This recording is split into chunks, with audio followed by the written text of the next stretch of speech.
ഇത്രയും നാളും ഇല്ലാത്ത പുതിയൊരു സംഭവം തുടങ്ങിയിരിക്കുകയാണ്. എന്താന്ന് ചോദിച്ചവൻ പറഞ്ഞു, ജിംനേഷ്യത്തിൽ പെണ്ണുങ്ങൾ പോവാ. ഞാൻ പറഞ്ഞതൊരു തെറ്റായിട്ട് എനിക്ക് തോന്നുന്നില്ല. അങ്ങനെ ഒരു വികലമായ ചിന്തയൊന്നും എനിക്കില്ല. ഉസ്താദെ, നിങ്ങളത് പറയാം. പക്ഷേ ആണുങ്ങളും പെണ്ണുങ്ങളും മിക്സ്ഡ് ആയ ഒരു സ്ഥലത്താണ് ജിംനേഷ്യത്തിൽ പോകുന്നത്. സുബ്ഹാനല്ലാഹ്. ഈ കിഴങ്ങന്മാര് വരുന്ന എന്തിനാണെന്നറിയോ? മസിൽ ഉരുട്ടിക്കയറ്റാൻ വേണ്ടിയിട്ടല്ല. പെണ്ണ് ജിംനേഷ്യത്തിൽ സാധനം എടുക്കുമ്പോൾ ത്രസിപ്പിക്കുന്ന അവയവങ്ങൾ കാണാൻ വേണ്ടിയിട്ട്. ഞാൻ പറയുന്നതിന് അതിന്റെ രീതിയിൽ നിങ്ങൾ എടുക്കണം, അതേ രീതിയിൽ നിങ്ങൾ എടുക്കണം. ഈ കൊല്ലം എന്തായാലും പൊരുത്തപ്പെട്ടോളി, വരുന്ന കൊല്ലം വിളിക്കാതിരുന്നാൽ മതി. പക്ഷെ ഒരു കാര്യം അടിവരയിട്ടുകൊണ്ട് ചിന്തിക്കേണ്ട ഒരു കാലമാണ്.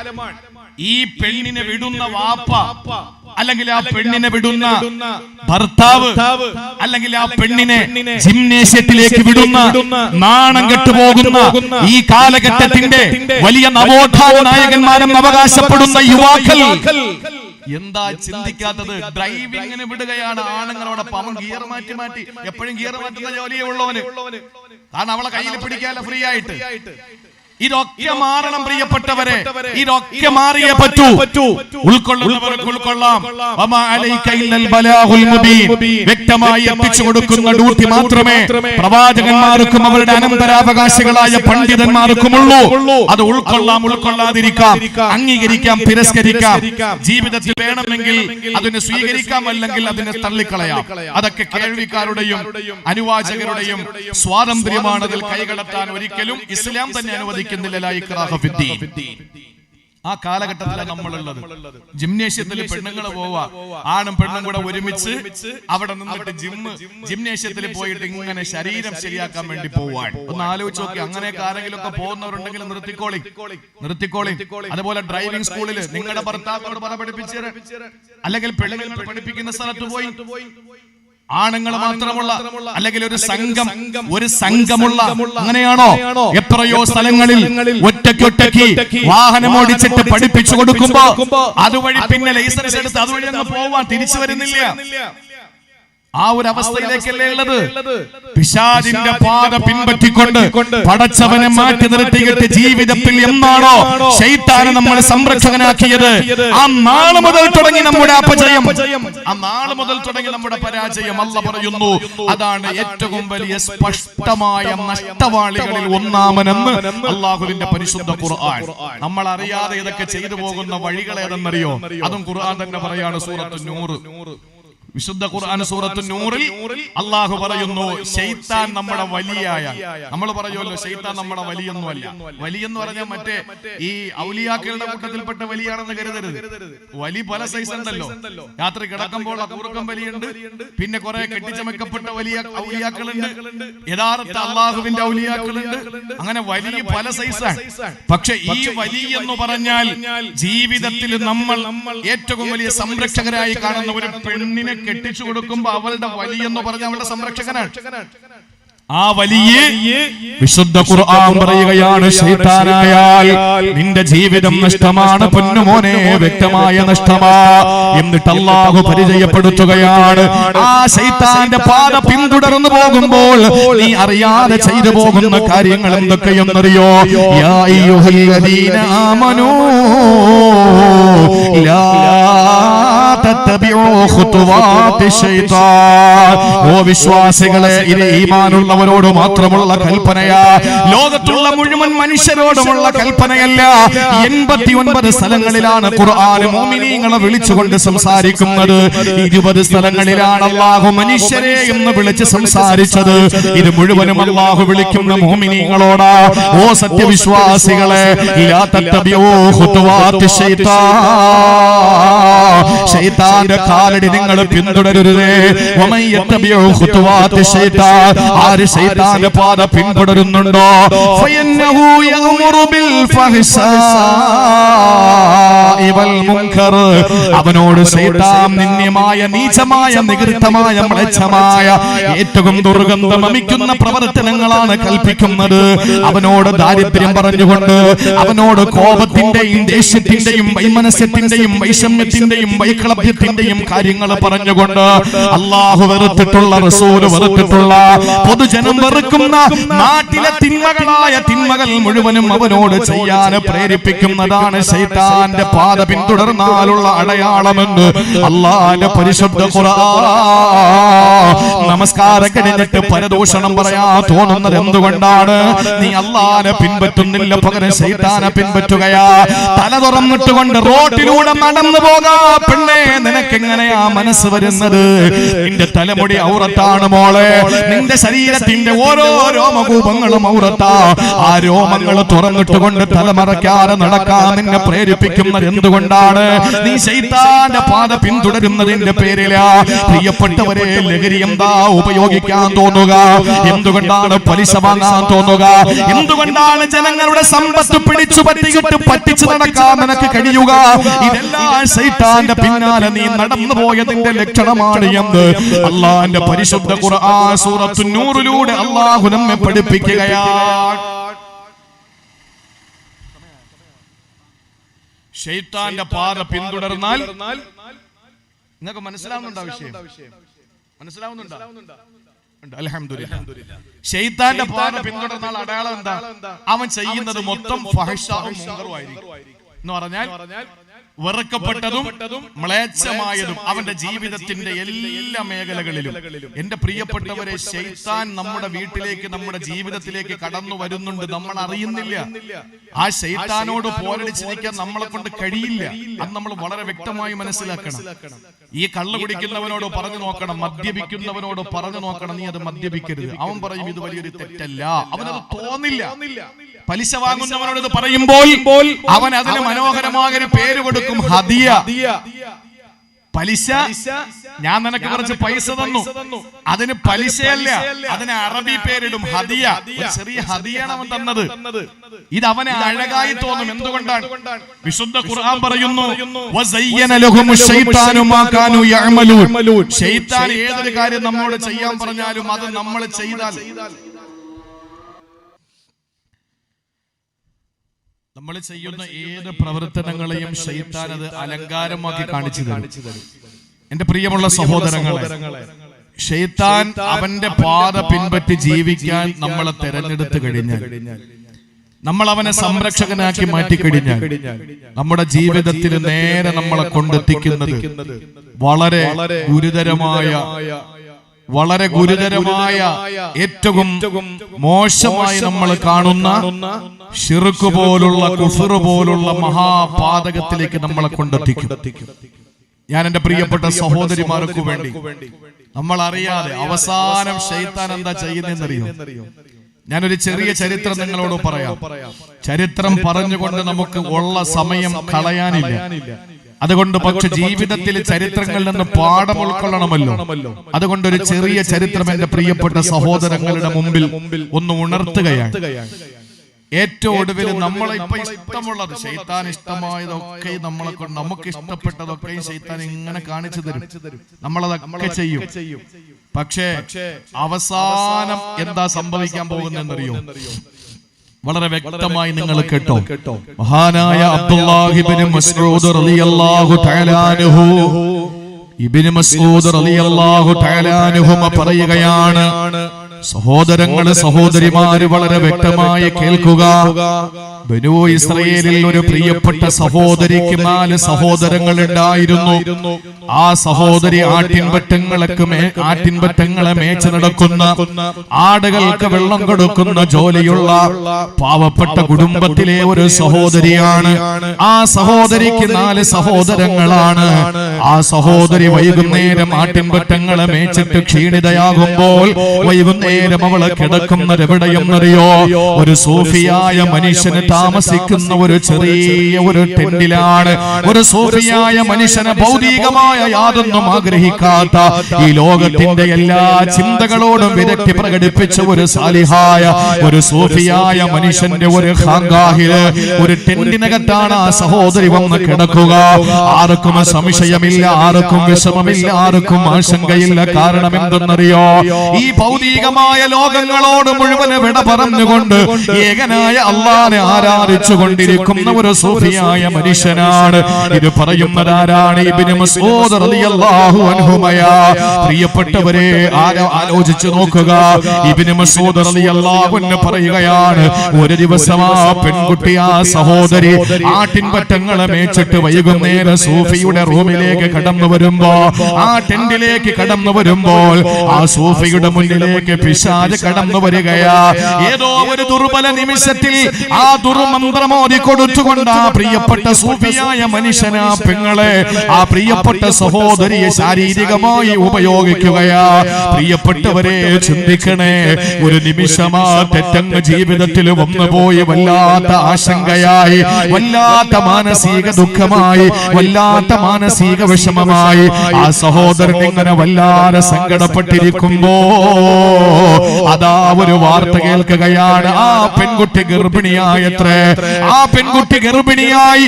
ഈ വാർത്ത എറിഞ്ഞ പോലെ എന്താ ചെയ്യുക? ഈ ഗർഭത്തിന്റെ ഉത്തരവാദിത്വം ആരാണ് ഏറ്റെടുക്കുക? ഇതാകെ പ്രശ്നമാകുമല്ലോ എന്ന് ചിന്തിച്ചിരിക്കുമ്പോൾ ഇതാ പിശാച് കടന്നു വരികയാ. സൂഫിയായ മനുഷ്യനോട് പറയുകയാണ്, ഒരൊറ്റ വഴിയെ ഞാൻ ഇതിൽ കാണുന്നുള്ളൂ. അതെന്ത് വഴിയാണ്? എങ്ങനെയെങ്കിലും ഇതിൽ നിന്ന് രക്ഷപ്പെടണം, ഇതിൽ നിന്നൊന്ന് ഊരിപ്പോകണമില്ലെങ്കിൽ ആളുകൾ തെറ്റിദ്ധരിക്കും, നാണക്കേടാണ്, ആളുകൾ ഉപദ്രവിക്കുമെന്ന് മനസ്സിലാക്കിയപ്പോ സൂഫിയായ മനുഷ്യനോട് പിശാച് തോന്നിപ്പിച്ചു കൊടുത്ത എന്തെന്നറിയോ? ആ പെങ്ങളെ കൊന്നുകളയലാണ്, വേറെ വഴിയില്ല. ആ പെണ്ണിനെ കൊന്നുകളയുക. ആര് കാണാത്ത മരുഭൂമിയിൽ, മരുപ്പച്ചകലയായ മരുഭൂമിയിൽ കൊണ്ടുവന്ന് കുഴിച്ചിടുക. ആ ഒരു തീരുമാനമനുസരിച്ചുകൊണ്ട് അയാളെ കൊന്നിട്ട് ആ പെങ്ങളെ വന്ന് കുഴിച്ചിടുകയാ. ഇതാര് തോന്നിപ്പിച്ചു കൊടുത്തതാണ്? ശൈത്താന്റെ തോന്നല. ശൈത്താന് ദുർമന്ത്രമോദി കൊടുത്തതാണ്. ശൈത്താന്റെ പാത പിന്തുടരുന്നു. ഏതാനും മണിക്കൂറുകൾക്ക് മുമ്പ് വരെ അള്ളാനെ ആരാധിച്ചു കൊണ്ടിരുന്ന സൂഫിയായ മനുഷ്യന്റെ മുമ്പ് ഇതാ ശൈത്താന് കടന്നു വന്നപ്പോ ആ ശൈത്താനെ ഒരു വേള പിന്തുടരാതെ തീരുമാനിച്ചപ്പോൾ ആ പെണ്ണിനെ കൊല്ലുക മാത്രമല്ല, എന്നിട്ട് കൊണ്ടുവന്ന് കുഴിച്ചിടുകയാ.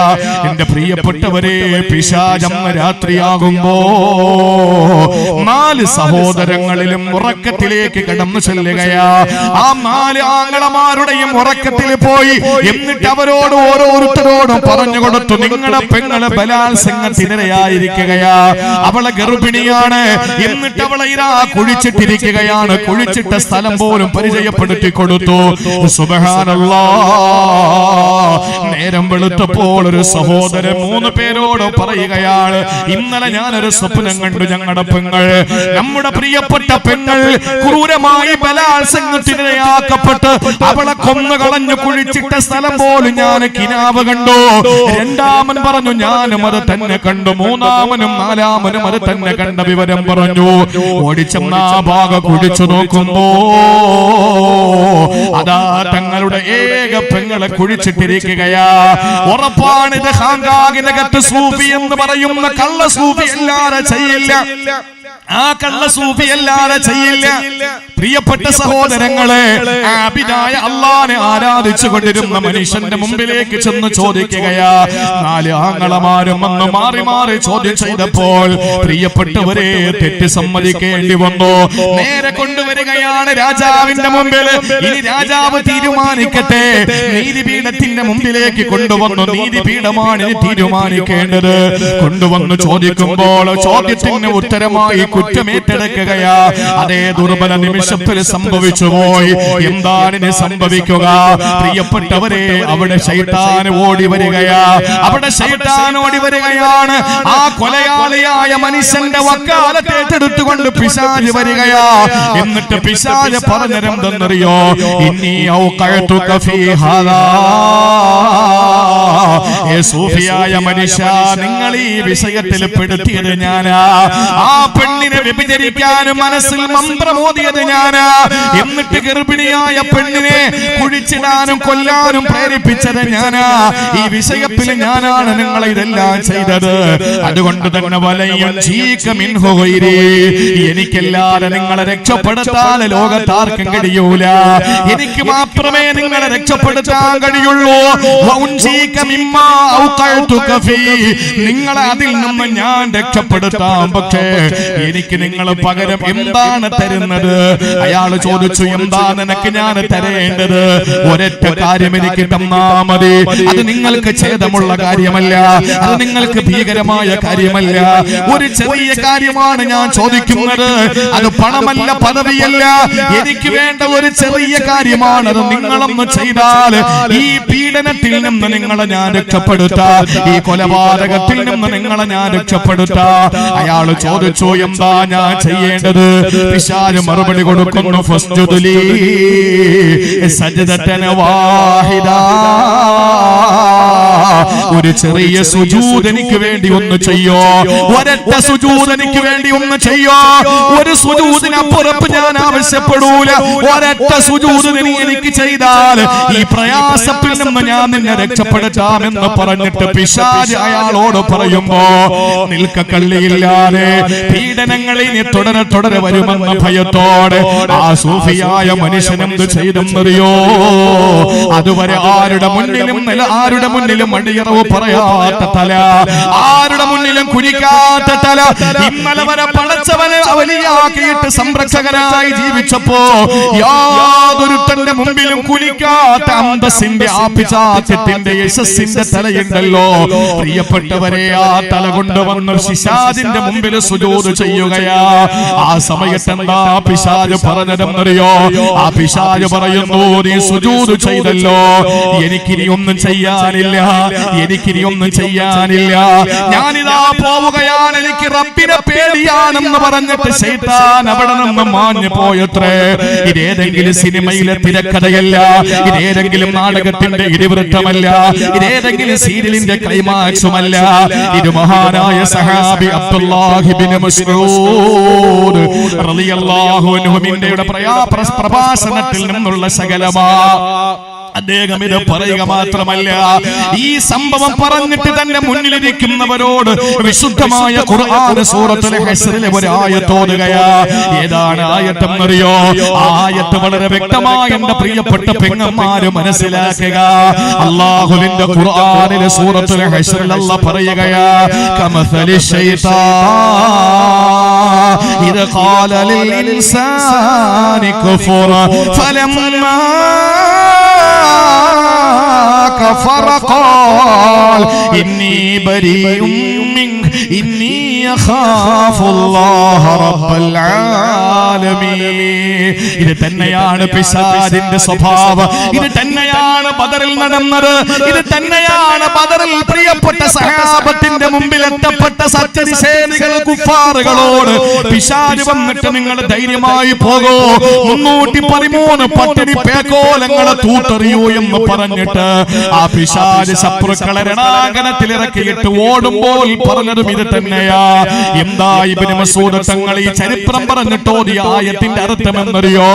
ഇതാണ് തങ്ങളെ ഹൃദയത്തിൽ പ്രകമ്പനം കൊള്ളേണ്ടത്. ഇതാണ് തലമറയ്ക്കാതെ നടക്കുമ്പോൾ നമ്മൾ ചിന്തിക്കേണ്ടത്. ഇതാണ് പലിശ വാങ്ങിയിട്ട് മക്കൾക്ക് ഭക്ഷണം കൊടുക്കുമ്പോൾ നമ്മൾ ചിന്തിക്കേണ്ടത്. ഇത് തന്നെയാണ് ഇസ്ലാമിക വിരുദ്ധ പ്രവർത്തനങ്ങൾ നടത്തുമ്പോൾ നമ്മൾ ചിന്തിക്കേണ്ടത്. അല്ലാഹ് പറയുകയാണ്, കമസലി ശൈത്താനി, ശൈത്താനെ പോലെ. എന്താ ശൈത്താന്റെ സ്വഭാവം? ഇത് ഖാല ലിൽ ഇൻസാനി കുഫർ, മനുഷ്യനോട് പറയും നീ നന്ദികേട് കാണിക്കണ. ആ സമയത്ത് ഫലമ്മാ കഫറ, അവന് നന്ദികേട് കാണിക്കുമ്പോ, അവന് ഹറാമായ കാര്യങ്ങൾ ചെയ്യുമ്പോ, അവൻ നിഷിദ്ധമായ പ്രവർത്തനങ്ങൾ ചെയ്യുമ്പോ ശൈത്താൻ പറയുന്നു, ഖാല ഇന്നി ബരീഉം മിൻക, ഞാൻ നിന്നിൽ നിന്ന് ഒഴിവാണ്, ഞാനും നീയുമായിട്ടൊരു ബന്ധവുമില്ല. ഇന്നി അഖാഫുല്ലാഹ റബ്ബൽ ആലമീൻ, ഇതാ ഞാൻ അല്ലാഹുവിനെ ഭയന്നുകൊണ്ട് ഓടുകയാണെന്ന് പറഞ്ഞ് ശൈത്താൻ മാറിപ്പോകുമെന്ന് അല്ലാഹുവിന്റെ പരിശുദ്ധ ഖുർആൻ. അതുകൊണ്ട് പ്രിയപ്പെട്ടവരെ, അല്ലാഹു എന്താണോ കൽപ്പിച്ചത് അതല്ലാതെ ജീവിതത്തിൽ നമുക്ക് വേണ്ട. എന്ത് തിന്നണം എന്റെ റബ്ബ് പറഞ്ഞിട്ടുണ്ട്, അത് ആരിനി അല്ലെന്ന് പറഞ്ഞാൽ ഞാൻ തിന്നൂല. അതൊക്കെ പിശാചിന്റെ ദുർബോധനങ്ങളാ. ആരെ സ്നേഹിക്കണമെന്ന് എന്നോട് എന്റെ അല്ലാഹു പറഞ്ഞിട്ടുണ്ട്. ആരെ കെട്ടിപ്പിടിച്ച് ചുംബനങ്ങൾ കൊടുക്കണമെന്ന് എന്റെ ദീൻ എന്നോട് പറഞ്ഞിട്ടുണ്ട്. അതിനപ്പുറത്ത് ഇനി ഏറെ തമ്പുരാൻ പറഞ്ഞാലും എനിക്ക് കഴിയില്ല. കുഞ്ഞുമക്കളോട് സ്നേഹം കാണിക്കണം, ഇസ്ലാമിന്റെ നയമാണ്. കെട്ടിയ പെണ്ണിനോട് സ്നേഹം കാണിക്കണം. അത് ഇസ്ലാമിന്റെ നയമാണ്. അവളുടെ കയ്യിലൊന്ന് പിടിച്ചാൽ പാപം പൊറുക്കപ്പെടും. പ്രേമമായി പോണ ഒന്ന് നോക്കിയാൽ നിനക്ക് സദഖയുടെ കൂലിക്കപ്പുറത്ത് അല്ലാഹു അനുഗ്രഹത്തിന്റെ പേമാരി വർഷിപ്പിച്ചു തരും. നിനക്ക് വലിയ പ്രതിഫലമാണ് തരുന്നത്. നിന്റെ ഭാര്യയോടുള്ള സ്നേഹം. ഇപ്പൊ വരുന്നുണ്ട് പ്രണയദിനം, വാലന്റൈൻസ് ഡേ. ഫെബ്രുവരി 14 തീയതി വാലന്റൈൻസ് ഡേ വരികയാണ്. കഴുകി നിർത്തിക്കോളെയും പശുവൊക്കെ വീട്ടിലുണ്ടെങ്കിൽ കെട്ടിപ്പിടിച്ച് മുത്തം കൊടുക്കാം. പുതിയ തീരുമാനം വരിക. 14 തീയതി ആകുമ്പോ സ്നേഹത്തിന്റെ പേരിൽ പശുവിന് ചുംബനം കൊടുക്കണമെന്ന്. ഒന്ന് ആലോചിച്ചെങ്കിൽ എന്തൊരു ലോകമാ പ്രിയപ്പെട്ട സഹോദരങ്ങളെ. ഈ ഫേസ്ബുക്കും വാട്സപ്പും ഒന്നും ഈ ഒരു സാധനം ഇല്ലാത്ത ഉപ്പാപ്പന്മാര് രക്ഷപ്പെട്ടു. അൽഹംദുലില്ലാ. അവർക്ക് ഇതൊന്നും അറിയാൻ വേണ്ട. ലോകത്തെ പറ്റി ഒരു ചിന്തയില്ല അവർക്ക്. അൽഹംദുലില്ലാ. പള്ളി വീട് അൽഹംദുലില്ലാ. അത് അള്ളാഹു നിലനിർത്തി തരട്ടെ. പുതിയ ജനറേഷന്റെ അവസ്ഥ എന്ന് പറഞ്ഞാൽ 14 തീയതി ഇപ്പൊ ഇറങ്ങും. 14 തീയതി ആകുമ്പോ എല്ലാവരും പശുവിനെ കെട്ടിപ്പിടിച്ച് മുത്തം കൊടുക്കണമെന്നാണ് പുതിയ തീരുമാനം, നിയമം വരുന്നത്. അതാണ് വാലന്റൈൻസ് ഡേ. അല്ലാഹു അക്ബർ. പടച്ചോ നമ്മളെ കാത്തുരക്ഷിക്കട്ടെ. അല്ലാഹു നമ്മളെ കാത്തുരക്ഷിക്കട്ടെ. ശൈത്താന്റെ വഴി തേടരുത്. അല്ലാഹു നിഷിദ്ധമാക്കിയ ഒരു നേരത്തെ ഭക്ഷണത്തിൽ ഒരു ഈത്തപ്പഴ കുരുവിന്റെ അളവ് പോലും ഹറാം കടക്കരുത്. അത് ജീവിതത്തിന്റെ ഭാഗമാക്കി മാറ്റണം. ഇതെന്റെ റസൂൽ, എന്റെ അല്ലാഹു എന്നോട് കൽപ്പിച്ചതാണ്. അതിനപ്പുറത്ത് ശൈത്താന്റെ പാത പിന്തുടർന്നുകൊണ്ട് എനിക്ക് നിഷിദ്ധമായത് കഴിക്കാൻ പറ്റില്ല. ആ തീരുമാനമെടുക്കും. അള്ളാഹു മനസ്സിലാക്കാനുള്ള തൗഫീഖ് തരട്ടെ. ഇപ്പൊ ഇഷ്ടം പോലെ നമ്മളെ കൊണ്ട് തെറ്റുകൾ ചെയ്യിപ്പിക്കും. ഏത് നിലയിലും നമ്മളെ കൊണ്ട് ഹറാമുകൾ ചെയ്യിപ്പിക്കും. അവസാനം എന്താ സംഭവിക്കാന്നറിയോ? ഏറ്റവും അതിന്റെ എൻഡിലെത്തുമ്പോ, അതിന്റെ അവസാന ഭാഗത്തെത്തുമ്പോ, അവിടെ എത്തുമ്പോ ശൈത്താൻ പറയും, ഇന്നി അഖാഫുല്ലാഹ റബ്ബൽ ആലമീൻ, എനിക്ക് പേടിയാടാ, ഞാൻ പോവാ. ഇതാണ് ശൈത്താൻ. നമ്മളൊരു കാര്യം കൂടി ആലോചിക്കണം. നമ്മൾ ആലോചിക്കണം. ശൈത്താന്റെ പാത പിന്തുടരുത് എന്നാണ് നമ്മൾ പറയുന്നത്. ഇന്നിപ്പോ നമ്മൾ ശൈത്താന്റെ മുമ്പിലാണോ ശൈത്താന്റെ പിന്നിലാണോ? അതുകൂടെ നമ്മളത് ചിന്തിക്കണം. ശൈത്താന്റെ മുന്നിലാണോ പിന്നിലാണോ? ഈ ആഫ്റ്റർ കോവിഡാനന്തര നമ്മുടെ ആത്മീയത എന്ന് പറയുന്നത് വളരെ വളരെ പരിതാപകരമാണ്. പള്ളിയിൽ ആളുകളില്ല. ഇടയ്ക്ക് പള്ളിയിൽ നല്ല ജനക്കൂട്ടമായിരുന്നു. ഇപ്പൊ പള്ളികളിൽ ആളില്ല. എന്താ കാരണം? കോവിഡ് സമയത്ത് ജുമാ നടക്കാൻ വേണ്ടി പോലും 4 പേരും 3 പേരും പള്ളിയിലെ മുല്ലാക്കയും മുക്കരിയും ഉസ്താദും കമ്മിറ്റിക്കാരും ഒക്കെ ഉണ്ടായിരുന്നല്ലോ. അത് മതി ഇപ്പൊ ജുമാ നടക്കാൻ. അവർക്ക് അല്പം കൂടെ ബോധം വന്നതാണ്. അവർക്ക് അല്പം കൂടെ വിവരം വെച്ചതാണ് പ്രശ്നം. 4 പേരുണ്ടെങ്കിലും ജുമാ നടക്കുമെന്നുള്ള വിവരം വെച്ചത്. നിങ്ങൾ നോക്ക്, നമ്മൾ യഥാർത്ഥത്തിൽ ശൈത്താന്റെ മുമ്പിൽ നടക്കുന്നവരാണോ ശൈത്താന്റെ പിന്നിൽ നടക്കുന്നവരാണോ? ഖുർആൻ പറഞ്ഞു, ലാ തത്തബിഉ ഖുതുവാത്തി ശൈത്താൻ. ശൈത്താന്റെ പിന്നാലെ പോകരുത്. നമ്മൾ പിന്നാലെ പോയിട്ട് മുന്നിൽ കയറി നടക്കുക. എന്താണെന്നറിയോ? ഒരു ഗ്രന്ഥത്തിൽ വളരെ സ്വീകാര്യമായ സംഭവമൊന്നും അല്ലെങ്കിൽ പോലും മനസ്സിലാക്കാൻ വേണ്ടിയിട്ട് ഞാൻ പറയാണ്. ഒരു ദിവസം ഒരാൾ നടക്കാൻ വേണ്ടി ഇറങ്ങി, പ്രഭാത സവാരിക്ക് വേണ്ടി ഇറങ്ങി. രാവിലെ നടക്കാൻ പോകുമല്ലോ. അങ്ങനെ ഇറങ്ങുമ്പോൾ കൂടെ ഒരു ആഗതൻ ഒരാൾ വന്നിട്ട് ചോദിച്ചു, ഞാനും കൂടെ ഒന്ന് കൂടിക്കോട്ടോ എന്ന് ചോദിച്ചു. ആയിക്കോട്ടെ എന്ന് പറഞ്ഞു. അങ്ങനെ അവര് സംസാരിച്ചു പറഞ്ഞൊക്കെ നടക്കാൻ തുടങ്ങി. കുറെ സമയം കഴിഞ്ഞ്, മണിക്കൂറുകൾ കഴിഞ്ഞ്, നേരം പാതിരാത്രിയായി. അവര് നല്ല ചങ്ങാതിമാരായി. രാത്രി കിടക്കാൻ വേണ്ടി ഒരു പായ വിരിച്ചു. ആഗതനായ അതിഥിയായ മനുഷ്യന് വേണ്ടിയിട്ട് പായ വിരിച്ചു. അപ്പൊ ഈ അതിഥി പറഞ്ഞു, ഞാൻ പോവാം, ഞാൻ നിന്നോടൊപ്പം കിടക്കൂല, എനിക്ക് പേടിയാ. അപ്പൊ ഇയാള് ചോദിച്ചു, നീ ആരാണ്? ഇത്രയും നേരം നമ്മൾ ചങ്ങാതിമാരായി ഒരുമിച്ച് നടന്നു, ഒരു പാത്രത്തിലുണ്ടു. ഇപ്പൊ രാത്രി കിടക്കാൻ നേരത്തെ നീ പറയുന്നു എന്നെ പേടിയാണെന്ന് പറഞ്ഞിട്ട് ഓടാൻ മാത്രം ഞാൻ എന്ത് ഭീകരനാണ്? നീ യഥാർത്ഥത്തിൽ ആരാണ്?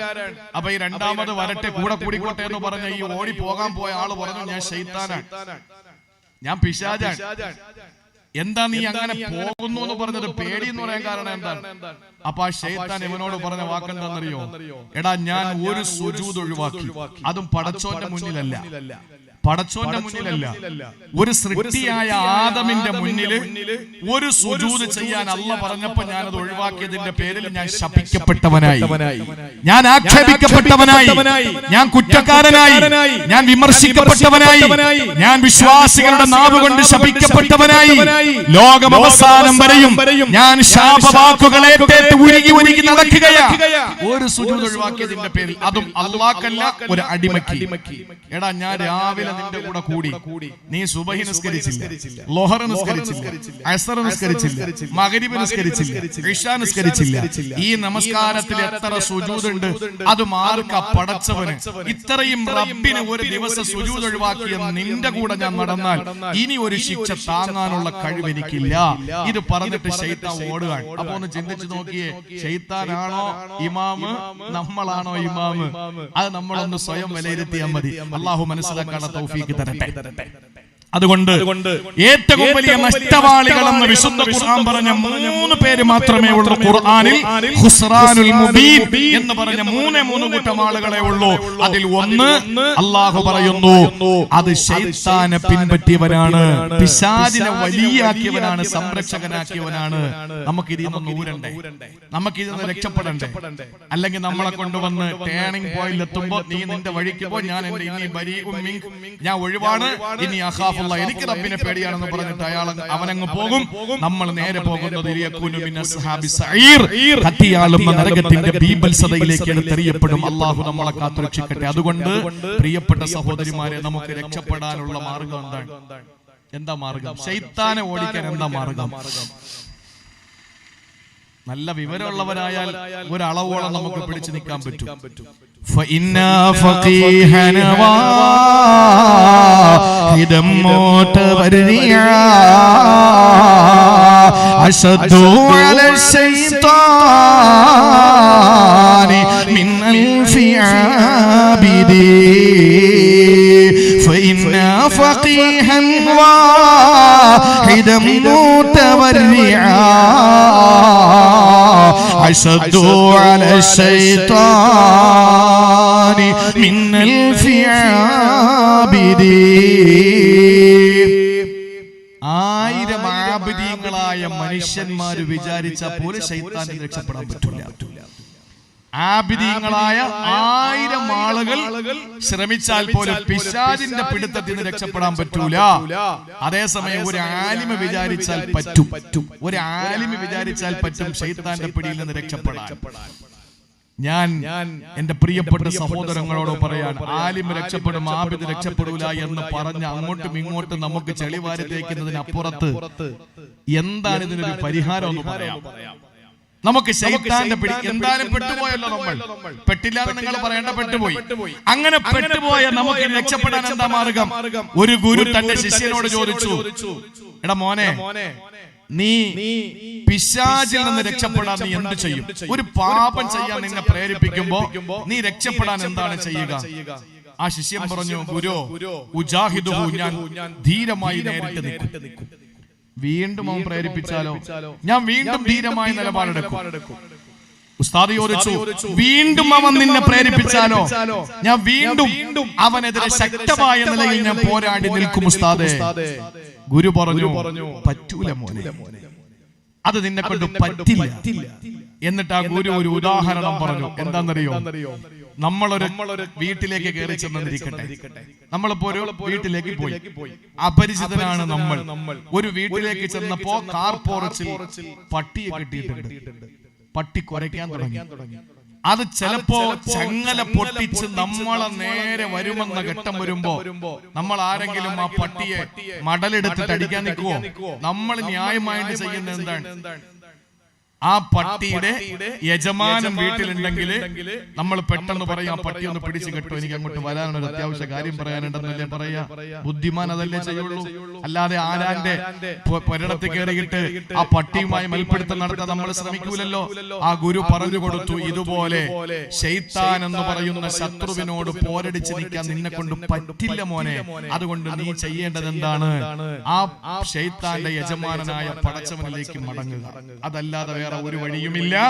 അതുകൊണ്ടാണ് അല്ലാഹുവിന്റെ വിശുദ്ധ ഖുർആനിലൂടെ പറഞ്ഞത്, വലൗലാ ഫളലുല്ലാഹ്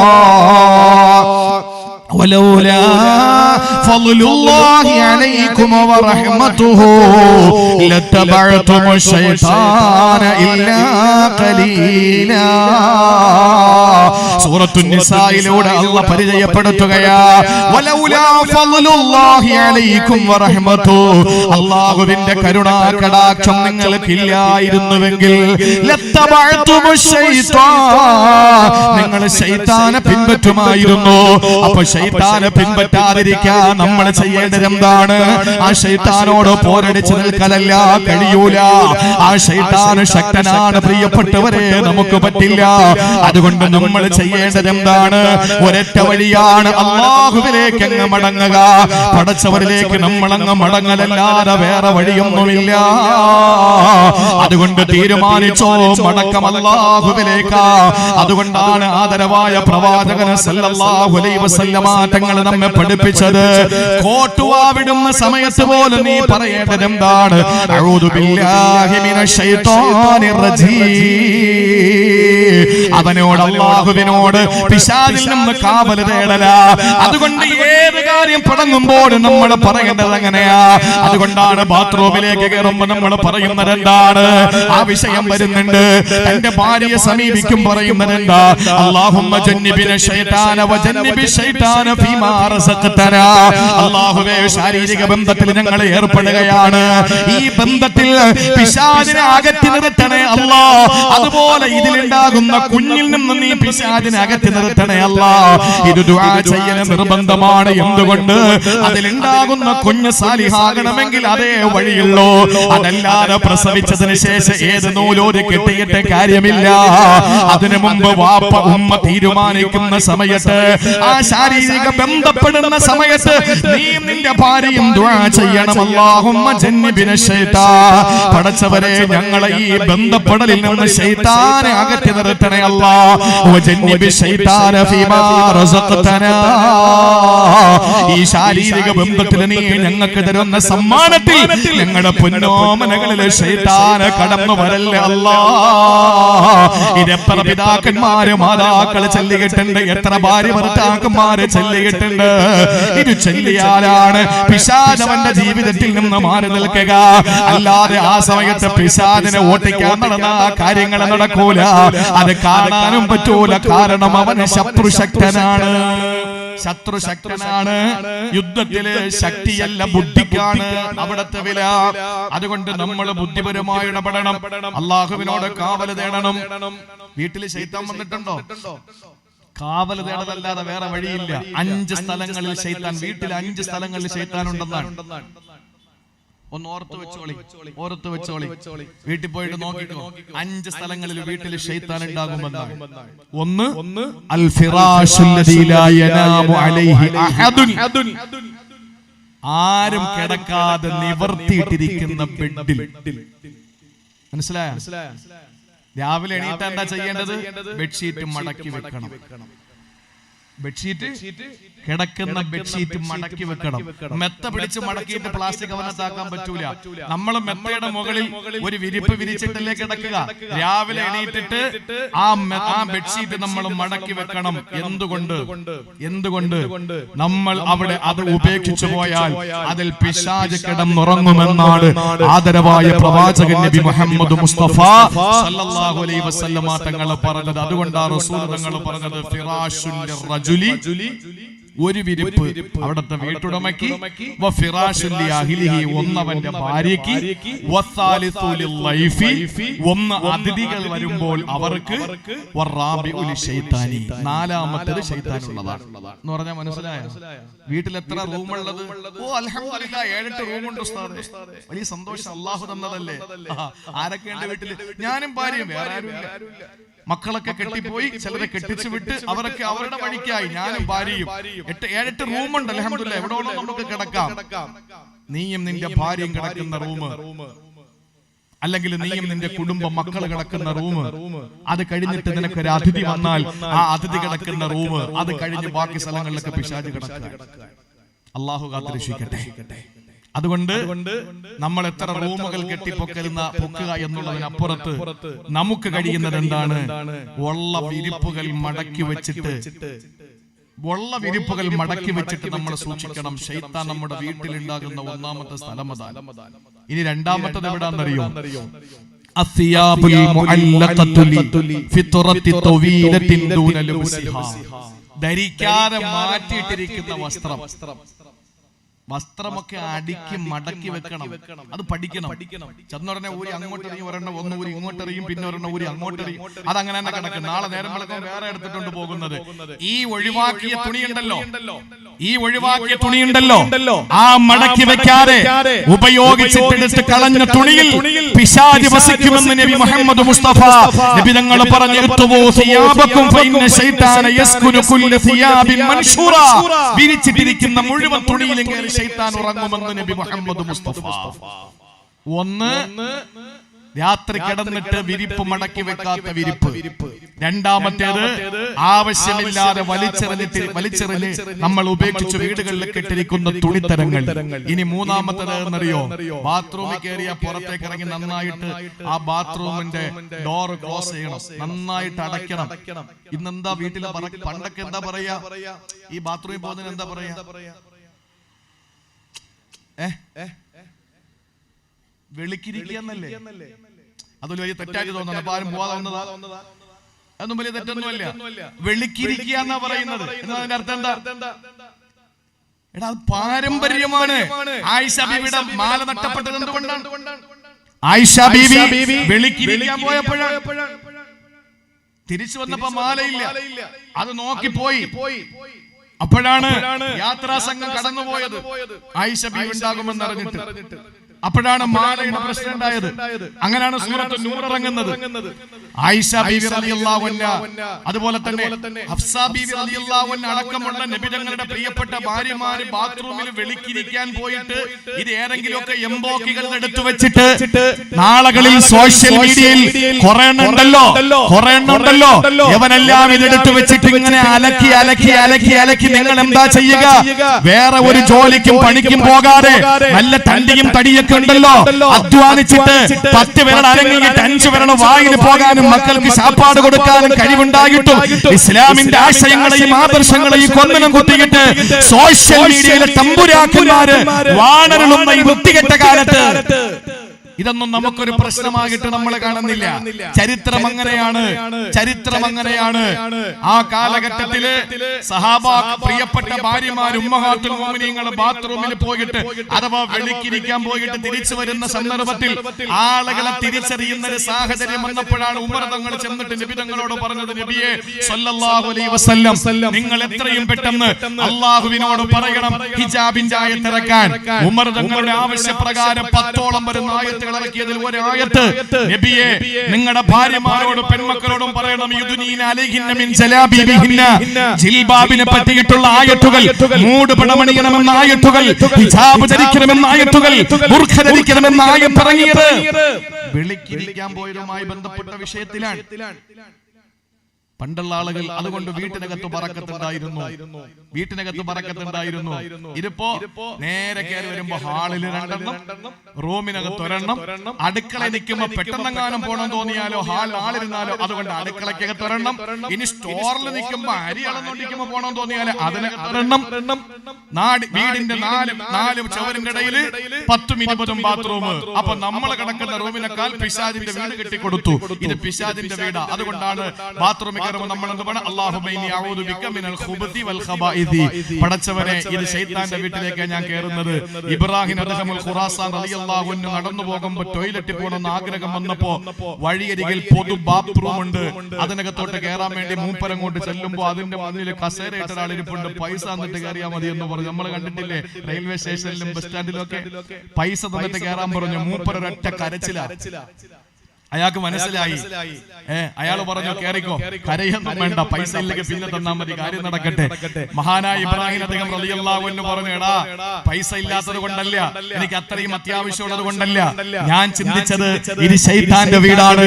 ശൈത്താന്റെ വീട്ടിൽ കയറുന്നതിന് പൈസ കൊടുക്കണമെങ്കിൽ അല്ലാഹുവിന്റെ റഹ്മത്തിന്റെ മാലാഖമാരുടെ വീടാകുന്ന സ്വർഗ്ഗലോകത്ത് കയറുന്നതിന് എത്ര കോടി കൊടുത്താൽ മതിയാകും. ഞാൻ അതിനെപ്പറ്റി ചിന്തിച്ചിട്ട് കരഞ്ഞു പോയതാ എന്ന് മഹാനായ ഇബ്രാഹിം അദ്ദേഹം ഖുറാസാൻ റളിയല്ലാഹു പൊന്നുവിന്റെ പറച്ചിൽ കേട്ട് നോക്കൂ സഹോദരങ്ങളെ, ചിന്തിച്ച് നോക്കിന്. ശൈത്താന്റെ വീടാണ് ബാത്റൂമുകൾ. ഇന്ന് വീട്ടിനകത്ത് ബാത്റൂം കൂടിയപ്പോ എന്താ സംഭവിക്കുക? വീട്ടിന്റെ ഉള്ള ബറക്കത്തും പോയി. അൽ ഹമാം, ശൈത്താൻ വീട്ടിലുള്ള സ്ഥലങ്ങളിൽ മൂന്നാമത്തേത് അൽ ഹമാം എന്ന് പറഞ്ഞാൽ ബാത്റൂമുകളാണ്, ടോയ്ലറ്റുകളാണ്. അതുകൊണ്ട് തന്നെ നമ്മൾ അതിനകത്ത് കയറുമ്പോ പറഞ്ഞുകൊണ്ടേ കയറാവൂ, പടച്ചവനെ. എന്നിട്ട് നമ്മൾ പുറത്തേക്ക് ഇറങ്ങിയിട്ട് എന്താ പറയുന്നത്? നമ്മൾ ആരും ബാത്റൂമിൽ കയറുന്നത് കള്ളുടിക്കാനല്ലല്ലോ, ബാത്റൂമിൽ കയറുന്നത് വ്യഭിചരിക്കാനല്ലല്ലോ, ബാത്റൂമിൽ കയറുന്നത് തെറ്റുകൾ ചെയ്യാനല്ലല്ലോ. നമ്മൾ പുറത്തിറങ്ങിയിട്ട് എന്താ പറയുന്നത്? ഉഫ്രാനക അൽഹംദുലില്ലാ, ഉഫ്രാനക, നിന്നോട് ഞാൻ പൊറുക്കലിനെ തേടുക തമ്പുരാനെ എന്ന് പറഞ്ഞതിന്റെ അർത്ഥം എന്താ? അതിനകത്ത് നമ്മൾ വേറെ ചീട്ട് കളിക്കാൻ കയറിയാണോ? അല്ലല്ലോ. നമ്മൾ അതിനകത്ത് കയറിയ എന്തിനാണ്? ശൈത്താന്റെ വീടാ. കയറിയപ്പോ എന്തെങ്കിലും ചിന്തകളൊക്കെ വന്നിട്ടുണ്ടെങ്കിൽ നിന്നോട് ഞാൻ പൊറുക്കലിനെ തേടുകയാ. അല്ലതി അദ്ഹബ അന്നി അല്ലാതെ വഅഫാനി, എന്റെ വയറിന്റെ അസ്വസ്ഥതയും ബുദ്ധിമുട്ടും മാറ്റി തന്ന റബ്ബേ, നിനക്ക് സർവസ്തുതി. ഇതാണ് നമ്മൾ പഠിക്കേണ്ടത്. മൂന്നാമത് വീട്ടിൽ ശൈത്താനുള്ള സ്ഥലം ബാത്റൂമാണ്. ഇനി നാലാമത്തേത് എവിടെയെന്നറിയോ? അല്ലാഹുവിന്റെ റസൂൽ പറയുകയാണ്, ലാ തദ്ഖുലുൽ മലായികതു ബൈതൻ ഫീഹി കൽബുൻ വലാ തമാസീൽ. രൂപങ്ങളും പട്ടിയുമുള്ള വീട്ടിൽ അല്ലാഹുവിന്റെ റഹ്മത്തിന്റെ മലക്ക് വരൂല. രൂപങ്ങളും എന്ന് പറഞ്ഞാൽ ഏത് രൂപമാണ് എന്റെ പ്രിയപ്പെട്ട സഹോദരങ്ങളെ? അതായത് മുജസ്സമായ രൂപങ്ങളുള്ള, നമ്മളിപ്പോ ചില ആളുകളൊക്കെ ഇങ്ങനെ വരച്ച് ഉണ്ടാക്കി വെച്ചിരിക്കുമല്ലോ വീടുകളിൽ. മുജസ്സം, ജിസ്മുള്ള മഹാരഥന്മാരായ സൂഫിയാക്കളായ പണ്ഡിതന്മാര് ഇതിനെയും എതിർത്തിട്ടുണ്ട്. ഏത്? പ്രാവ് തൂറാൻ വേണ്ടി നമ്മളൊക്കെ ഫോട്ടോ കൊണ്ട് വയ്ക്കൂലേ അവളോടൊക്കെ, അതിനെയും എതിർത്തിട്ടുണ്ട്. സൂഫിയാക്കളായ പണ്ഡിതന്മാർ, സൂക്ഷ്മതയുടെ പണ്ഡിതന്മാർ. മുജസ്സമായ ഫോട്ടോ എന്ന് പറഞ്ഞാൽ ജിസ്മുള്ള എന്ന് പറഞ്ഞാൽ തൊട്ട് നോക്കിയാൽ മനുഷ്യനെ കണക്കിരിക്കും. ഒരു ബിംബം മാതിരി ഉണ്ടാക്കി വെച്ചിരിക്കുന്ന വീട്ടില് ഭർത്താവ് ഗൾഫിൽ പോയി, അങ്ങനെ ആരോ ഒരാള് ഭർത്താവിനെ ഉണ്ടാക്കി കൊടുത്തെന്ന് രാവിലെ കാണാൻ വേണ്ടിയിട്ട് വീട്ടിന്റെ മുമ്പിൽ ഇങ്ങനെ വെച്ചിട്ടുണ്ട്. എന്നാൽ ആ വീട്ടിൽ റഹ്മത്തിന്റെ മലക്ക് വരൂല. രൂപങ്ങളുള്ള വീട്ടിൽ റഹ്മത്തിന്റെ മലക്ക് വരൂല. ഇനി അഞ്ചാമതൊരു കാര്യം കൂടി വീട്ടിൽ ബറക്ക റഹ്മത്തിന്റെ മലക്ക്, അഞ്ചാമതൊരു സ്ഥലത്ത് കൂടി ശൈത്താൻ വരുന്നുണ്ട്. അതെവിടെയെന്നറിയോ? മകാനു ഇശ്ആലിന്നാ. അത് പെങ്ങന്മാര് അടിവരയിട്ട് കേൾക്കണേ. തീ കത്തിക്കുന്ന സ്ഥലങ്ങളിൽ പിശാചുണ്ടെന്നാണ്. കാരണം ശൈത്താനെ സൃഷ്ടിച്ചത് എന്തുകൊണ്ടാണ്? തീ കൊണ്ടാണ്. അവന് തീ വല്ലാത്ത ഇഷ്ടമാണ്.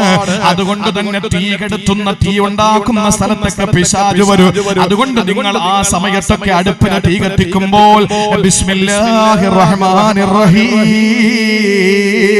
ഇത് പറയാതെ സ്റ്റൗ കത്തിക്കല്ലേ.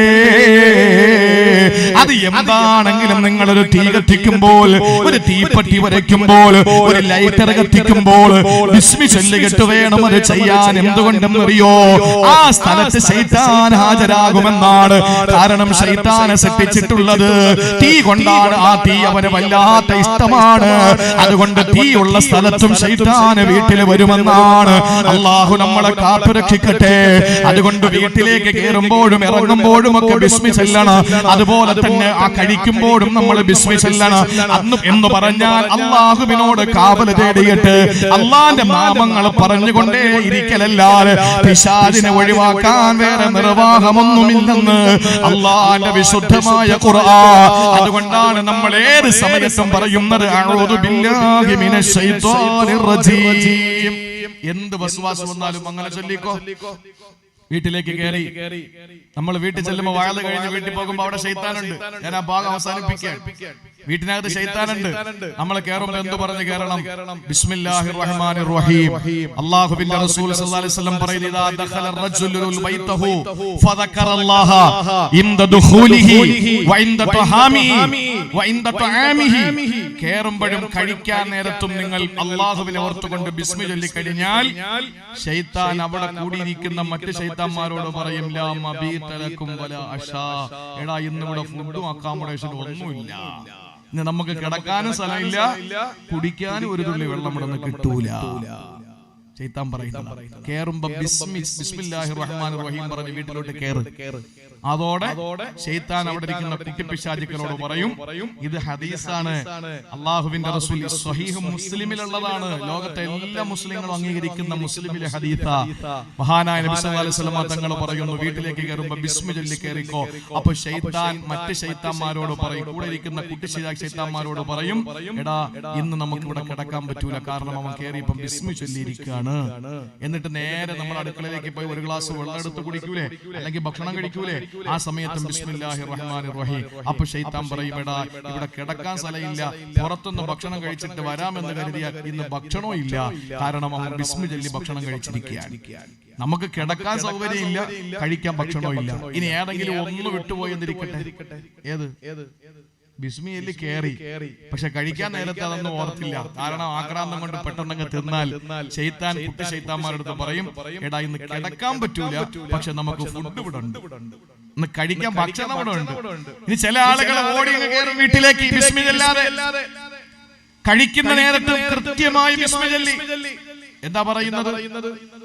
അവൻ പറയും, എടാ ഇന്നിവിടെ കഴിക്കാൻ നമുക്കൊന്നും കിട്ടൂല, എവിടെന്നെങ്കിലും കഴിച്ചിട്ട് വരാം, ഇവിടെ കിടക്കാൻ അവസരമുണ്ട്, കാരണം അവൻ കേറിയപ്പോ ബിസ്മി ചൊല്ലി, കഴിച്ചപ്പോ ബിസ്മി ചൊല്ലിയില്ല. ആലോചിച്ചു നോക്കൂ, ബിസ്മി ചൊല്ലി, കാരണം കഴിക്കാൻ ഇനി അവനൊന്നും കിട്ടില്ല. ഇത് വളരെ വ്യക്തമായി അള്ളാഹുവിന്റെ ഖുർആനും ഹദീസുകളും നമ്മെ പഠിപ്പിച്ചതാണ്. അതുകൊണ്ട് ഞാൻ അത് നീട്ടിപ്പരത്തി കൊണ്ടുപോകുന്നില്ല. ഒന്ന്, നഷ്ടവാളികളിൽ വ്യക്തമായ നഷ്ടം വന്നവരെന്ന് പറഞ്ഞതിൽ ഒന്നാമത്തേത് അള്ളാഹ് പറഞ്ഞത് പിശാചിനെ വലിയാക്കി സംരക്ഷകനാക്കി ജീവിക്കുന്നവനാ. ഇനി രണ്ടാമത്തേത് ഏതെന്നറിയോ? അള്ളാഹു പറയുകയാണ്, من يعبد الله على حرف فإن أصابه خير اطمأن به وإن أصابته فتنة انقلب على وجهه خسر الدنيا والآخرة ذلك هو الخسران المبين. അല്ലാഹുവിന്റെ വിശുദ്ധ ഖുർആൻ സൂറത്തുൽ ഹജ്ജിലാണ് ഈ ആയത്തുള്ളത്. അല്ലാഹ് പറയുകയാണ്, ചില ആളുകളുണ്ട്, അവര് അല്ലാഹുവിനെ ആരാധിക്കുന്നത് അരികിലിരുന്നാണ്. അരികിലിരുന്ന് ആരാധിക്കുന്നവർ അലാ ഹറഫ് എന്ന് പറഞ്ഞാൽ മനസ്സിലായോ? മലയാളത്തിലൊരു ചൊല്ലുണ്ട്, കയ്യാലപ്പുറത്തിരിക്കുന്ന തേങ്ങ. കയ്യാലപ്പുറത്തിരിക്കുന്ന തേങ്ങ എന്ന് പറഞ്ഞാൽ എന്താണ്? അങ്ങോട്ടും പിഴ ഇങ്ങോട്ടും പിഴ. അങ്ങനെ അല്ലാഹ് ആരാധിക്കുന്ന ചില ആളുകളുണ്ട്. അവരാരാ? അല്ലാഹ് എന്നിട്ട് വളരെ വ്യക്തമായി തന്നെ പഠിപ്പിച്ചു തരികയാണ്, ഏത് നന്മകൾ അവന് വന്നാൽ അവന്റെ ഭാര്യയ്ക്ക് നല്ല ആരോഗ്യമാണ്, അവന്റെ മക്കൾക്ക് നല്ല വിദ്യാഭ്യാസമാണ്, അവന് കച്ചവടത്തിൽ നല്ല ലാഭമുണ്ട്, അവന്റെ വീട്ടിലെന്നും സന്തോഷമാണ്. അങ്ങനെയായ അവൻ അതിൽ നിർവൃതി അടയുന്നവനാ, അവൻ അതിൽ സന്തുഷ്ടനാണ്, സന്തോഷവാനാ. ഇനി ഏതെങ്കിലും ഒരു വിപത്ത് അല്ലാഹു അവന് കൊടുത്തെന്നിരിക്കട്ടെ, അവനാകെ മൂഡ് ഔട്ട് ആകുന്നു, അവനാകെ മൂഡ് ഓഫ് ആകുന്നു, അവൻ മുഖം തിരിഞ്ഞ് നടക്കുകയാണ്. എന്നെ മാത്രം എന്തിനാണ് പടച്ചവൻ ഇങ്ങനെ ശിക്ഷിക്കുന്നത്? എന്തിനാണ് എന്റെ വീട്ടിൽ മാത്രം എന്റെ പരീക്ഷണങ്ങൾ അല്ലാഹു ഇങ്ങനെ തന്നുകൊണ്ടിരിക്കുന്നത്? അല്ലാഹ് പറയുകയാണ്, ദാലിക ഹുവൽ ഖുസ്റാനുൽ മുബീൻ. സ്പഷ്ടമായ നഷ്ടം ബാധിച്ചവനിൽ രണ്ടാമൻ അവന് തന്നെയാ, അവന് തന്നെയാണെന്ന് അല്ലാഹുവിന്റെ വിശുദ്ധ ഖുർആൻ. അതുകൊണ്ട് പ്രിയപ്പെട്ടവരെ, ആനന്ദം വരുമ്പോ അല്ലാഹുവിനെ ആരാധിക്കുകയോ, നഷ്ടം വരുന്ന സമയങ്ങളിൽ അല്ലാഹുവിനോട് കഷ്ടം രേഖപ്പെടുത്തുകയും ചെയ്യുന്നവരായി നമ്മൾ മാറല്ലേ പ്രിയപ്പെട്ടവരെ. ഏത് സമയത്തും നമുക്ക് അല്ലാഹുവുണ്ട്, ഏത് സമയത്തും നമുക്ക് പടച്ചവനുണ്ട്. അല്ലാഹുവിന്റെ റസൂൽ പറയുകയാണ്, മുഅ്മിനൊരു വിപത്ത് വരുമ്പോ, ഒരു പ്രയാസം വരുമ്പോൾ അവന്റെ സ്വഭാവം ഏതെന്നറിയോ? ആദ്യം വരുന്ന കതിര് പോലെയാണ്. ആദ്യം വരുന്ന കതിര് പോലെ, ആദ്യത്തെ കതിര് പോലെ. പാടത്ത് നെൽക്കതിരുകൾ കണ്ടിട്ടില്ലേ? ഇങ്ങനെ പൂത്തുലഞ്ഞ് കിടക്കുന്ന നെൽക്കതിരുകൾ. അതെങ്ങനെ? ഒരു കാറ്റങ്ങോട്ട് അടിക്കുമ്പോ ഇതെല്ലാം കൂടി ഒരു സൈഡിലേക്ക് അങ്ങ് പോകും. കാറ്റ് മാറുമ്പോഴോ പതുക്കെ പതുക്കെ പതുക്കെ പതുക്കെ അതിങ്ങനെ നിവർന്നു വരും അല്ലേ?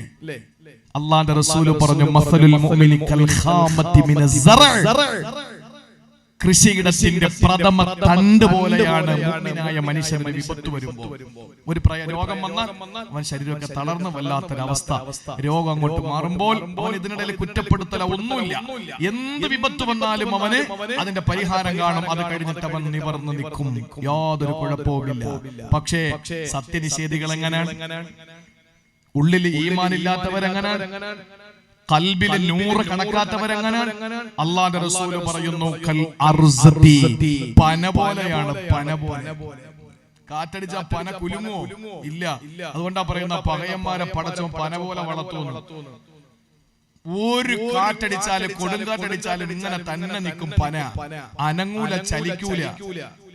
അതേസമയം നെൽപ്പാടങ്ങളിലെ ആ നെൽക്കതിരുകൾ ഇങ്ങനെ ആടി ഒലയും. പക്ഷേ അത് കുറച്ചു നേരം കഴിയുമ്പോൾ നിവർന്ന് നിൽക്കും.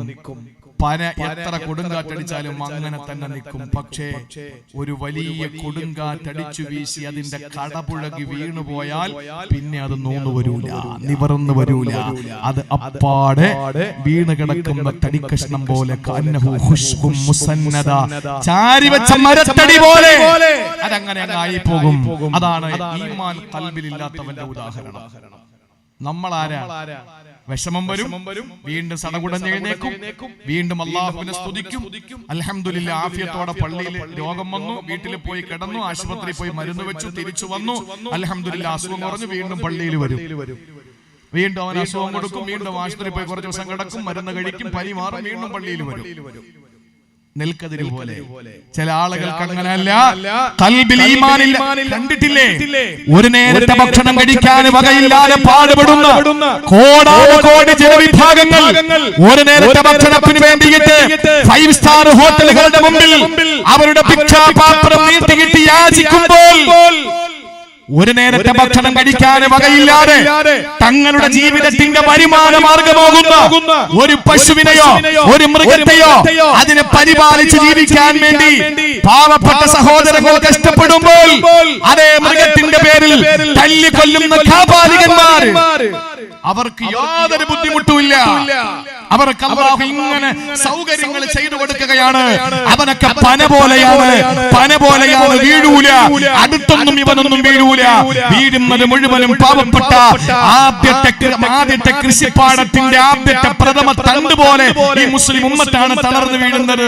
വീണ്ടും അവർ മെച്ചപ്പെടും, വീണ്ടും വീഴും, വീണ്ടും മെച്ചപ്പെടും, വീണ്ടും വീഴും. പക്ഷേ പന പോലെ പിടിച്ചു നിൽക്കുന്ന കുഫാറുകൾ, സത്യനിഷേധികൾ, ഖൽബിൽ ഈമാനില്ലാത്തവർ, അവസാനം സംഭവിക്കാൻ പോകുന്നത് എന്തെന്നറിയോ? പന ഒരു വലിയ വീഴ്ച അങ്ങ് വീണ്ടും കടപുഴകി. ആ വീഴ്ചയിൽ പിന്നെ നിവരാൻ അവർക്ക് കഴിയില്ല. ഇത് തിരിച്ചറിയുന്ന ഒരാൾക്ക് അല്ലാഹുവിനെ അരികിലിരുന്ന് ഇബാദത്തെടുക്കേണ്ട അവസ്ഥ വരില്ല. നമ്മൾ എന്തു വേണം? ഈമാൻ ഉണ്ടെങ്കിൽ. സഹോദരിമാരെ കേട്ടോളി, നിങ്ങളെ പോലത്തെ ഒരു സഹോദരി ഉണ്ടായിരുന്നു. ആരാണ്?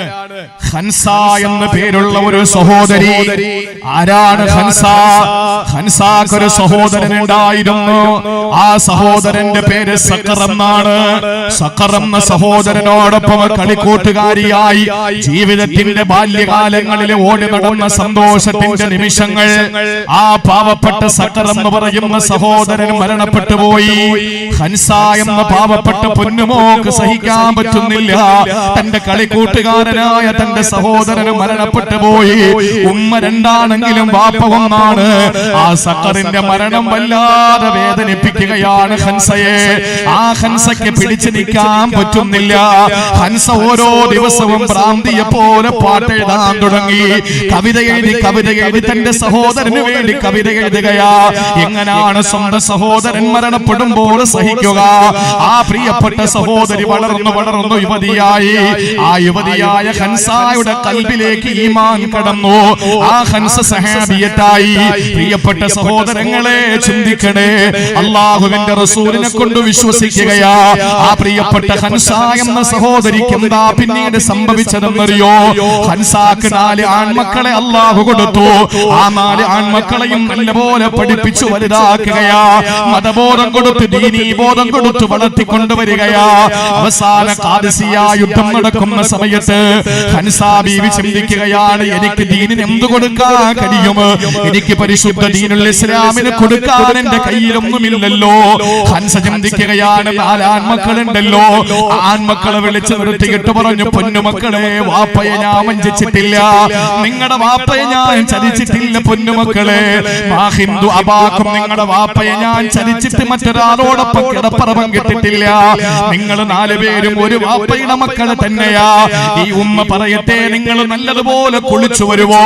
ആ കുളി എന്ന് പറയുന്നത് മയ്യത്ത് കുളിയാക്കണേ പൊന്നുമക്കളെ. മയ്യത്ത് കുളിക്കും പോലെ കുളിച്ചിട്ട് വരണേ. എന്നിട്ട് നിങ്ങൾ നല്ല നിലയിൽ അപ്പുറത്തേക്കണേ പൊന്നുമക്കളെ, സുഗന്ധം പൂഷണേ. എന്നിട്ട് നിങ്ങൾ യുദ്ധത്തിനു വേണ്ടി നിങ്ങൾ ഉടുക്കേണ്ട വസ്ത്രം രണാങ്കണത്തിലേക്ക് ഇറങ്ങുമ്പോ ഉടുക്കേണ്ടത് കഫൻ പുടവയാ. ആ കഫൻ പുടവ ധരിച്ചുകൊണ്ടാണ് നിങ്ങളുടെ രണാങ്കണത്തിലേക്ക് ഖാദിസിയ യുദ്ധത്തിന് വേണ്ടി പോകേണ്ടത്. അങ്ങനെ ആ പൊന്നുമക്കൾ 4 പേരും നന്നായിട്ട് കുളിച്ചു, നല്ല നിലയിൽ വസ്ത്രം ധരിച്ചു, നന്നായിട്ട് അപ്പുറം പൂശിയിട്ട് കഫൻ പുടവ ധരിച്ചുകൊണ്ട് പൊന്നുമക്കളെ രണാങ്കണത്തിലേക്ക് ഇറങ്ങുകയാ. ഹൻസാ ബീവി റളിയല്ലാഹു അൻഹ ദുആരക്കുന്നു, പടച്ചവനേ, നിന്റെ ദീനിന് ഒരു പെണ്ണായ എനിക്ക് സമർപ്പിക്കാൻ എന്റെ ശരീരം പറ്റൂലല്ലോ. എന്റെ സമയം നിനക്ക് വേണ്ടി ഞാൻ പരമാവധി തന്നല്ലോ.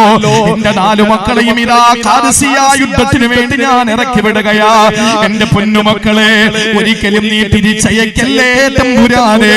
എന്റെ പൊന്നുമക്കളെ, നീ രണാങ്കണത്തിൽ നിന്ന് എന്റെ വീട്ടിലേക്ക് തിരിച്ചു കൊണ്ടുവരല്ലേ തമ്പുരാനെ. ഇത് പറഞ്ഞിട്ട് പടച്ചവന്റെ മുന്നിൽ കരങ്ങളെ നീട്ടിയ ഹൻസ ആ 4 മക്കളും രണാങ്കണത്തിൽ ഇറങ്ങിയിട്ട് പോരാടുകയാ. അങ്ങനെ ഖാദിസിയ യുദ്ധത്തിൽ 4 മക്കളും രക്തസാക്ഷികളാവുകയാ. ഈ വിവരം തന്റെ പ്രിയപ്പെട്ട കൂട്ടുകാര് വന്ന് ഹൻസാ ബീവിയോട് പറയുന്നു, ഹൻസ, നിന്റെ 4 മക്കളും രക്തസാക്ഷികളായിരിക്കുകയാ. അല്ലാഹുവിനോട് ശുക്ർ രേഖപ്പെടുത്തുന്ന ഹൻസ പറയുന്നു, അൽഹംദുലില്ലാഹ്, പടച്ചവനെ, 4 പൊന്നുമക്കളുടെ ഉമ്മ രക്തസാക്ഷികളായ മക്കളുടെ ഉമ്മയെന്ന പദവി അത് എനിക്ക് നീ തന്നല്ലോ റബ്ബേ, അതെനിക്ക് നീ തന്നല്ലോ തമ്പുരാനെ. ഹൻസാ ബീവി റളിയല്ലാഹു തആല അൻഹ തന്റെ പൊന്നുമക്കളെ രക്തസാക്ഷികളായതിന്റെ പേരിൽ അല്ലാഹുവിനെ ശുക്ർ ചെയ്യുകയാണ്, സ്തുതിക്കുകയാ. എന്തുകൊണ്ട്? തന്റെ ബാല്യകാലത്തിലെ സഖർ എന്ന് പറയുന്ന സഹോദരൻ നഷ്ടപ്പെട്ടപ്പോൾ മരിച്ചുപോയ തന്റെ സഹോദരന്റെ പേരിൽ, പ്രേമത്തിന്റെ പേരിൽ, ഇഷ്കിന്റെ പേരിൽ, ഹബ്ബിന്റെ പേരിൽ, ഇഷ്ടത്തിന്റെ പേരിൽ, സ്നേഹത്തിന്റെ പേരിൽ കവിതകൾ എഴുതി രാത്രികാലങ്ങളിൽ ഭ്രാന്തിയെ പോലെ കഴിഞ്ഞ ആ പ്രിയപ്പെട്ട ഹൻസ എന്തുകൊണ്ടാണ് 4 പൊന്നുമക്കളെ ഇസ്ലാമിന് വേണ്ടി സമർപ്പിച്ചിട്ട് ആ മക്കളെ രക്തസാക്ഷികളാക്കാൻ വേണ്ടി ദുആ ചെയ്തതിന്റെ പേരിലാ. ബാല്യകാലത്ത് ഹൻസക്കില്ലാത്ത ഒന്ന് ഇപ്പൊ ഹൻസയുടെ കൽബിലുണ്ട്. ആ കൽബിലുള്ളത് ഏതാണ്? ലാ ഇലാഹ ഇല്ലല്ലാഹ്, അല്ലാഹു അല്ലാതെ ആരാധ്യനില്ല, അല്ലാഹു അല്ലാതെ ആരാധ്യനില്ല. തുർക്കിയിലും സിറിയയിലും എന്റെ പ്രിയപ്പെട്ടവരെ ഭൂകമ്പം ഉണ്ടായപ്പോ എത്രയോ നില കെട്ടിടപ്പിന്റെ മുകളിൽ തൂങ്ങിക്കിടക്കുന്ന പൊന്നുമോ എന്ന് വിളിച്ചു പറയുമ്പോൾ തുർക്കി സിറിയയുടെ ബോർഡറിലെ ആ വലിയ കോൺക്രീറ്റ് സൗധത്തിന്റെ മുകളിൽ കിടന്ന് തന്റെ പൊന്നുമോന്റെ ശരീരത്തിന്റെ തലയൊഴിച്ചുള്ള ബാക്കി ഭാഗങ്ങളിൽ വലിയ ഭീമാകാരമായ പാറക്കെട്ടുകൾ വന്ന് പതിച്ചപ്പോൾ, കോൺക്രീറ്റ് വസ്തുക്കൾ വന്ന് പതിച്ചപ്പോൾ അതിന്റെ അടിയിൽ പെട്ടുപോയ പൊന്നുമോന് രക്ഷപ്പെടാൻ വേണ്ടി അബി അബി വാപ്പാ വാപ്പാ എന്ന് വിളിച്ചപ്പോൾ രക്ഷപ്പെടാൻ കഴിയില്ലെന്ന് ബോധ്യം വന്ന പ്രിയപ്പെട്ട ഉപ്പ പറഞ്ഞതെന്താണ്? മോനെ, ഖുൽ ലാ ഇലാഹ ഇല്ലല്ലാഹ്, ലാ ഇലാഹ ഇല്ലല്ലാഹ്, കലിമ പറഞ്ഞിട്ട് മരിക്കണോ പൊന്നുമോനെ എന്ന് വിളിച്ചു പറഞ്ഞ പിതാവിനെ ഇന്നലെ നമ്മളെ കണ്ടില്ലേ? ഹൻസാ ബീവിയുടെ ബാല്യകാലത്ത് തന്റെ സകലന്ന സഹോദരൻ മരണപ്പെടുമ്പോൾ പ്രേമത്തിന്റെയും ഇഷ്ടത്തിന്റെയും സ്നേഹത്തിന്റെയും കൂടപ്പുറപ്പ് നഷ്ടപ്പെട്ടതിന്റെയും വേദന സഹിക്കാൻ കഴിയാതെ കവിതകൾ എഴുതിയിട്ട് ദിനരാത്രങ്ങളിൽ പ്രാന്തികളെ പോലെ മുടിവാരിപ്പിരുത്തിട്ട് നടന്ന പെങ്ങൾക്ക് തന്റെ ജീവിതത്തിന്റെ ആകെ സ്വത്തായ 4 മക്കളെയും ഖാദിസിയ യുദ്ധത്തിലേക്ക് പറഞ്ഞുവിട്ട് രക്തസാക്ഷിത്വത്തെ പുഞ്ചിരിയോടെ സ്വീകരിച്ചു വരാൻ ആ പൊന്നുമക്കളെ പ്രേരിപ്പിച്ച ഹൻസാക്കുണ്ടായത് എന്തെന്നറിയോ? ഖൽബിന്റെ ഉള്ളിൽ അല്ലാഹു ഏകനാണെന്ന വിശ്വാസമാ. ഹൃദയത്തിന്റെ ഉള്ളറകളിൽ അല്ലാഹുവിനോടുള്ള വിശ്വാസത്തിന്റെ ആ ഒരു വലിയ മാറ്റാണ് പ്രിയപ്പെട്ടവരെ. അതുകൊണ്ട് ചിന്തിച്ചോ, ഒരു വിശ്വാസി അരികിലും അല്ലാഹുവിനെ ഇബാദത്ത് എടുക്കേണ്ടവനല്ല. അവന് ഏത് സന്തോഷത്തിലും ഏത് സന്താപത്തിലും അല്ലദീന യഹ്മിദൂനല്ലാഹ ഫിസ്സറാഇ വല്ലറാ, സന്തോഷത്തിലും സന്താപത്തിലും സുഖത്തിലും ദുഃഖത്തിലും ലാഭത്തിലും നഷ്ടത്തിലും ഏത് ഉയർച്ചയിലും താഴ്ചയിലും ഏത് വാട്ടത്തിലും ഏത് ചാട്ടത്തിലും ഏത് കോട്ടത്തിലും ഏത് നേട്ടത്തിലും അവൻ അല്ലാഹുവിനെ സ്തുതിക്കുന്നവനാകണേ. അവന്റെ സുസ്ഥിതിയിലും ദുസ്ഥിതിയിലും അവൻ അല്ലാഹുവിനെ സ്തുതിക്കണേ. അങ്ങനെയാണ് ഇബാദത്ത് എടുക്കേണ്ടത്. അല്ലാതെ സന്തോഷം വരുമ്പോ റബ്ബിനെ താണ വണങ്ങുന്നവന്, ദുഃഖം വരുമ്പോ ഇട്ടെറിഞ്ഞ് പോകുന്നവന് ശുക്ർ ചെയ്യുകയാണ്, സ്തുതിക്കുകയാ. എന്തുകൊണ്ട്? തന്റെ ബാല്യകാലത്തിലെ സക്കർ എന്ന് പറയുന്ന സഹോദരൻ നഷ്ടപ്പെട്ടപ്പോൾ മരിച്ചുപോയ തന്റെ സഹോദരന്റെ പേരിൽ, പ്രേമത്തിന്റെ പേരിൽ, ഇഷ്കിന്റെ പേരിൽ, ഹബ്ബിന്റെ പേരിൽ, ഇഷ്ടത്തിന്റെ പേരിൽ, സ്നേഹത്തിന്റെ പേരില് കവിതകൾ എഴുതി രാത്രികാലങ്ങളിൽ ഭ്രാന്തിയെ പോലെ കഴിഞ്ഞ ആ പ്രിയപ്പെട്ട ഹൻസ എന്തുകൊണ്ടാണ് പാല് പൊന്നുമക്കളെ ഇസ്ലാമിന് വേണ്ടി സമർപ്പിച്ചിട്ട് ആ മക്കളെ രക്തസാക്ഷികളാക്കാൻ വേണ്ടി ദുആ ചെയ്തതിന്റെ പേരിലാ. ബാല്യകാലത്ത് ഹൻസക്കില്ലാത്ത ഒന്ന് ഇപ്പൊ ഹൻസയുടെ കൽബിലുണ്ട്. ആ കൽബിലുള്ളത് ഏതാണ്? ലാ ഇലാഹ ഇല്ലല്ലാഹ്, അല്ലാഹു അല്ലാതെ ആരാധ്യനില്ല, അല്ലാഹു അല്ലാതെ ആരാധ്യനില്ല. തുർക്കിയിലും സിറിയയിലും എന്റെ പ്രിയപ്പെട്ടവരെ ഭൂകമ്പമുണ്ടായപ്പോ എത്രയോ നില കെട്ടിടപ്പിന്റെ മുകളിൽ തൂങ്ങിക്കിടക്കുന്ന പൊന്നുമോ യാ ബി യാ ബി യാ ബി യാ ബി എന്ന് വിളിച്ചു പറയുമ്പോൾ തുർക്കി സിറിയയുടെ ബോർഡറിലെ ആ വലിയ കോൺക്രീറ്റ് സൗധത്തിന്റെ മുകളിൽ കിടന്ന് തന്റെ പൊന്നുമോന്റെ ശരീരത്തിന്റെ തലയൊഴിച്ചുള്ള ബാക്കി ഭാഗങ്ങളിൽ വലിയ ഭീമാകാരമായ പാറക്കെട്ടുകൾ വന്ന് പതിച്ചപ്പോൾ, കോൺക്രീറ്റ് വസ്തുക്കൾ വന്ന് പതിച്ചപ്പോൾ അതിന്റെ അടിയിൽ പെട്ടുപോയ പൊന്നുമോന് രക്ഷപ്പെടാൻ വേണ്ടി അബി അബി വാപ്പാ വാപ്പാ എന്ന് വിളിച്ചപ്പോൾ രക്ഷപ്പെടാൻ കഴിയില്ലെന്ന് ബോധ്യം വന്ന പ്രിയപ്പെട്ട ഉപ്പ പറഞ്ഞതെന്താണ്? മോനെ ഖുൽ ലാ ഇലാഹ ഇല്ലല്ലാഹ്, ലാ ഇലാഹ ഇല്ലല്ലാഹ്, കലിമ പറഞ്ഞിട്ട് മരിക്കണോ പൊന്നുമോനെ എന്ന് വിളിച്ചു പറഞ്ഞ പിതാവിനെ ഇന്നലെ നമ്മളെ കണ്ടില്ലേ? ഹൻസാ ബീവിയുടെ ബാല്യകാലത്ത് തന്റെ സകലന്ന സഹോദരൻ മരണപ്പെടുമ്പോൾ പ്രേമത്തിന്റെയും ഇഷ്ടത്തിന്റെയും സ്നേഹത്തിന്റെയും കൂടപ്പറപ്പ് നഷ്ടപ്പെട്ടതിന്റെയും വേദന സഹിക്കാൻ കഴിയാതെ കവിതകൾ എഴുതിയിട്ട് ദിനരാത്രങ്ങളിൽ ഭ്രാന്തികളെ പോലെ മുടിവാരിപ്പിരുത്തിട്ട് നടന്ന പെങ്ങൾക്ക് തന്റെ ജീവിതത്തിന്റെ ആകെ സ്വത്തായ 4 മക്കളെയും ഖാദിസിയ യുദ്ധത്തിലേക്ക് പറഞ്ഞുവിട്ട് രക്തസാക്ഷിത്വ പുഞ്ചിരിയോടെ സ്വീകരിച്ചു വരാൻ ആ പൊന്നുമക്കളെ പ്രേരിപ്പിച്ച ഹൻസാക്കുണ്ടായത് എന്തെന്നറിയോ? ഖൽബിന്റെ ഉള്ളിൽ അല്ലാഹു ഏകനാണെന്ന വിശ്വാസമാ. ഹൃദയത്തിന്റെ ഉള്ളറകളിൽ അല്ലാഹുവിനോടുള്ള വിശ്വാസത്തിന്റെ ആ ഒരു വലിയ മാറ്റാണ് പ്രിയപ്പെട്ടവരെ. അതുകൊണ്ട് ചിന്തിച്ചോ, ഒരു വിശ്വാസി അരികിലും അല്ലാഹുവിനെ ഇബാദത്ത് എടുക്കേണ്ടവനല്ല. അവന് ഏത് സന്തോഷത്തിലും ഏത് സന്താപത്തിലും അല്ലദീന യഹ്മിദൂനല്ലാഹ ഫിസ്സറാഇ വല്ലറാ, സന്തോഷത്തിലും സന്താപത്തിലും സുഖത്തിലും ദുഃഖത്തിലും ലാഭത്തിലും നഷ്ടത്തിലും ഏത് ഉയർച്ചയിലും താഴ്ചയിലും ഏത് വാട്ടത്തിലും ഏത് ചാട്ടത്തിലും ഏത് കോട്ടത്തിലും ഏത് നേട്ടത്തിലും അവൻ അല്ലാഹുവിനെ സ്തുതിക്കുന്നവനാകണേ. അവന്റെ സുസ്ഥിതിയിലും ദുസ്ഥിതിയിലും അവൻ അല്ലാഹുവിനെ സ്തുതിക്കണേ. അങ്ങനെയാണ് ഇബാദത്ത് എടുക്കേണ്ടത്. അല്ലാതെ സന്തോഷം വരുമ്പോ റബ്ബിനെ താണ വണങ്ങുന്നവന്, ദുഃഖം വരുമ്പോ ഇട്ടെറിഞ്ഞ് പോകുന്നവന് ദാലിക ഹുവൽ ഖുസ്റാനുൽ മുബീൻ, അവൻ സ്പഷ്ടമായ നഷ്ടവാളിയാണെന്ന് വിശുദ്ധ ഖുർആൻ.